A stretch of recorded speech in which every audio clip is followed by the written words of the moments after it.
ഇതിനകത്താണ് അത് എഴുതി വെച്ചിരുന്നത്. അല്ല പിന്നെ ഇനി പറ കേക്കട്ടെ. എനിക്ക് 29 വയസ്സുള്ളപ്പോ. നല്ല പ്രായം. പറഞ്ഞോ. എനിക്ക് 29 വയസ്സുള്ളപ്പോഴാണ് ഞാൻ എവറസ്റ്റിൽ പോകുന്നത്. ഹോട്ടൽ എവറസ്റ്റോ? Mount Everest. എവറസ്റ്റ് കയറിയ ആളാണോ? എന്റെ കർത്താവ് നോട്ട് കിട്ടും.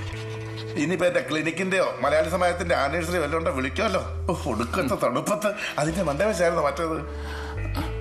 അതിന് 1 മാസം മുമ്പ് നേപ്പാളിൽ വെച്ചൊരു ക്യാമ്പ് ഉണ്ടായിരുന്നു. ഒരു ചൈനീസ് പെൺകുട്ടി. അവിടെ പേര് ഓർമ്മയുണ്ടോ? ഓർമ്മയുണ്ട്, പക്ഷെ പറയില്ല. പറഞ്ഞാലും ഞാൻ ഓർക്കാൻ വല്ല കാച്ചി പൂച്ചതൊക്കെ ഇറങ്ങി. എന്നിട്ട് ഡെവലപ്പ് ആയോ? 3 ആഴ്ച ഞങ്ങൾ തമ്മിലൊരു അഫയർ ആയിരുന്നു. അവർക്ക് ഇംഗ്ലീഷും അറിയില്ല, എനിക്ക് ചൈനീസും അറിയില്ല. പക്ഷെ കാര്യങ്ങളൊക്കെ നടന്നു. പിന്നെ 1 മാസം കഴിഞ്ഞപ്പോ അവൾ ഇംഗ്ലീഷും പഠിച്ചു, ഞാൻ ചൈനീസും. അതോടെ തീർന്നു.